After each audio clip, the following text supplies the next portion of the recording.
Transaction is showing processing. Transaction is showing failed. Transaction is showing successful. So yau shi ne abin da za mu tattauna insha Allahu yanda za ka yi managing transactions a cikin VTU website ɗinka. Assalamu alaikum everyone, barkanmu da warhaka, sunana Maryam. Yau insha Allahu za mu tattauna yanda za ka yi managing transactions a cikin VTU website ɗinka. Sometimes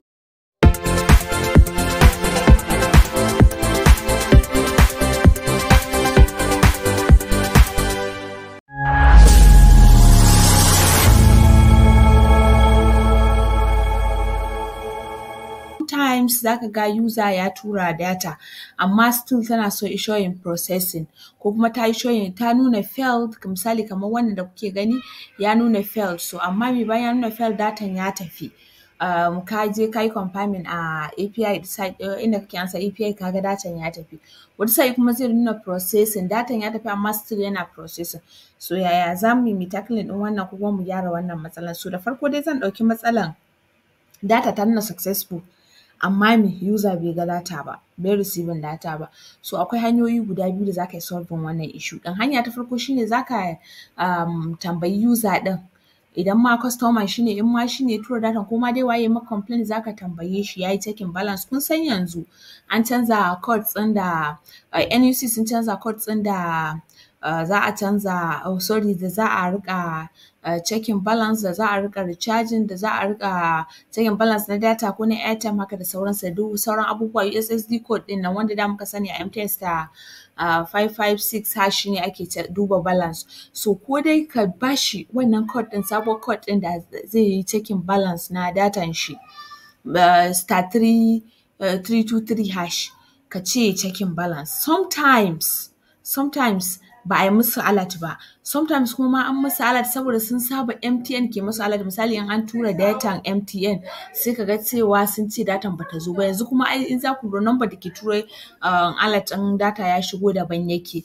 I think 3 wani abu ne haka yake turowa, ba MTN ba ne ba. So wannan shi ne, especially idan SME ce. So wannan shi ne number one yanda za ka yi solving wannan issue ɗin, ka sa su yi checking balance. Idan sun yi checking balance sun duba lallai ba su same ta ba, so shi ne sai ka je ka ɗauki number, za su turo maka da receipt ɗin da number, sai ka ɗauki number wayan wanda aka tura ma data, sai ka je API site ɗinka ka tabbatar transaction ɗin ya je kuwa.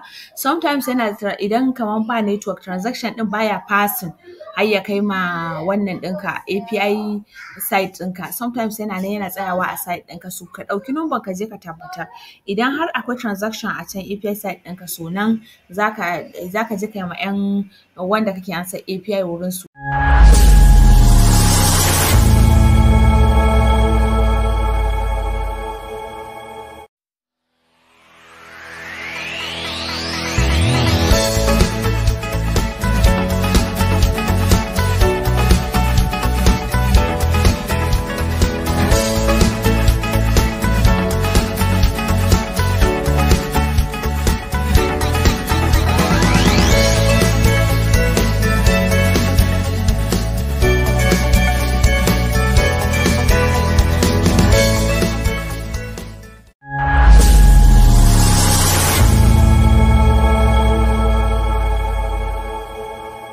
Data kenan wurinsu.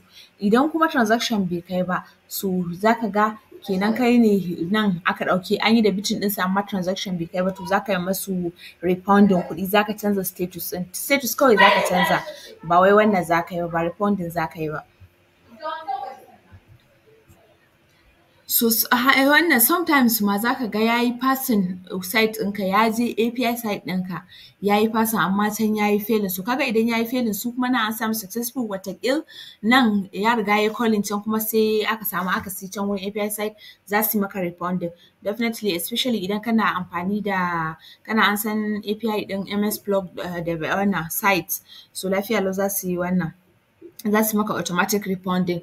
So wannan kaga idan an ma refunding, ka je ka duba cikin wallet summary ɗinka, ka duba in an ma refunding sai ka zo kai ma ka yi refunding ɗin user. So hanya na biyu shi ne ka tabbatar da user ɗin number da ya sanya daidai ce, idan wasu za su yi mistake wurin sa number. Last time na haɗu da wannan issue ɗin wurin wani user ɗina, ya zo yana cewa ya zo ya tura data ya kasa tura lokacin da ake scarcity na Airtel data ɗin nan, sai ya turo number da in tura mishi, da Allah in nemo mashi ita ko ma ina ne in tura mishi. So na ɗauka in je in tura mishi, unfortunately ashe ya yi mistake wurin number. Sai bayan na tura sai ce min datan ba ta zo ba. So yana abin sai ta yi da Allah in turo mashi da receipt ɗin. Ina tura na ce a'a lallai data ta je, saboda na duba can a API inda na siya data ta tafi successful, kuma na yi masu complaint sun tabbatar min da ta tafi, an duba can inda ake wannan inda suke sim hosting ɗin sun duba sun tabbatar da ta tafi. So mafari kenan sai na abin ɗin. Ashe sai sauri ya je ya goge wancan number da ya fara turo da farko, sai ya turo ta biyu. Wai ai ga number nan wurin, sai ina duba na ga ya goge, na ce to ai kai mistake. So kaga wannan ma hanya ne da zaka duba data ta tafi ko ba ta tafi ba. So idan hakan ta faru ai ba laifin ka bane, laifin wanda ya turo da ya siya data ne. Saboda haka wannan you don't need to refund. To da farko dai idan muna magana kan successful, misali ta tafi successful sai kawai sai kaga an samu issue na rashin, I'm sorry, ina yin bidiyo wuri mai hayaniya, ku yi haƙuri. So an samu issue na wannan. So da farko dai sai ka duba ka anshi number, sai ka zo nan inda aka yi searching, inda za ka yi searching transaction, ka yi searching number. Kana iya ka sa number a nan wurin ka yi searching. Da ka yi searching number za ka transaction ɗin ya fito. Za mu gani ina da transaction da na yi da wannan? Babu. So za ka ga transaction ɗin in dai ka sa number da ya turo maka, wanda ya maka complaint da ita, wanda ya tura ma datan ba ta je ba, ta ce successful, kawai za ka pasting ɗinta nan a search bar. Idan ka pasting misali a ce wannan transaction ɗin ne, sai kawai ka latsa wannan lambobin rep ID ɗin nan, shi za ka latsa. Idan ka latsa zai maka display ne inda abun yake, za ka dinga status ɗin gashi nan an sa success ko, to sai ka scrolling kaɗan nan inda aka sanya change transaction status nan za ka latsa, sai ka maida shi failed and refund idan ka tabbatar da data ba ta tafi ba kenan. Ta nan shi an yi debiting ɗin shi, kai kuma can datan ba ta tafi ba. It's either transaction ɗin bai tsallake site ɗinka, ko kuma ya je can ta yi failing a can wurin, ko kuma an tura masu su ma can sun tura ta yi, an yi debiting ɗinka an nuna successful amma ba ta tafi ba. Su ‘yan API ɗinka za su maka refunding. Idan suka maka refunding sannan kuma sai ka zo ka abin ɗin. Kai mashi refunding. So yanda za ka mashi refunding ba wai email ɗin shi za ka ansa ba ka je inda aka sa credit user ka yi refunding, no. Kawai transaction ɗin za ka zo ka latsa rep ID, transaction ID ɗin nan, idan ka latsa sai ka zo nan inda aka sa failed and refund. So da ka sa failed and refund, kuɗin shi za su koma a wallet ɗin shi shine. So sai kuma hanya ta biyu shine idan an sa failed, transaction ɗin ya sa failed amma kuma datan ta tafi, kai can saboda rashin network can API ɗinka ya tafi, za ka ga transaction kuma ya tafi successful, sannan ka tabbatar da datan ya tafi. So yanda za ka shi ma sai ka anshi sai ka zo sai ka taɓa wannan transaction rep ɗin. Idan ka taɓa shi sai ka zo nan inda ka ga na taɓa, inda nan inda nake za ka sa failed and refund ɗin nan. To amma idan failing yayi, idan kuɗin kake so ka ɗauka ba failed and refund za ka sa ba, za ka sa successful and debit. Kenan status ɗin order ɗin zai koma successful, sannan kuma za ka yi debiting ɗin shi user ɗin. So wannan shine yanda za ka yi managing transactions na wannan. Duka airtime ne, data ne, cable TV ne, ko me ka duba ka tabbatar da shi a API site ɗinka ya tafi ko bai tafi ba.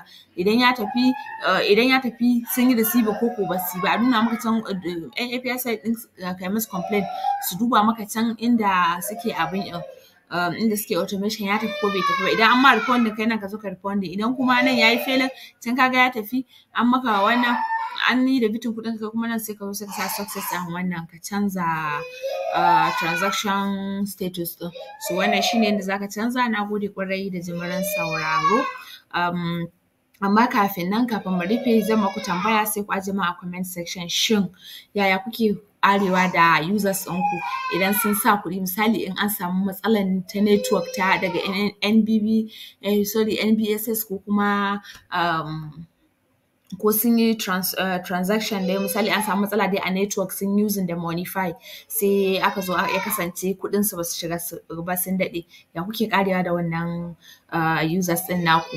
Ku ajiye min wannan a comment, insha Allahu za mu yi magana da shi in dai na comment ya yi yawa. Na gode ƙwarai da jimirin sauraro. Ku ci gaba dai da yin liking, kuna comment, sannan kuna subscribing. Na gode ƙwarai, mu haɗu da ku a wata bidiyon insha Allah.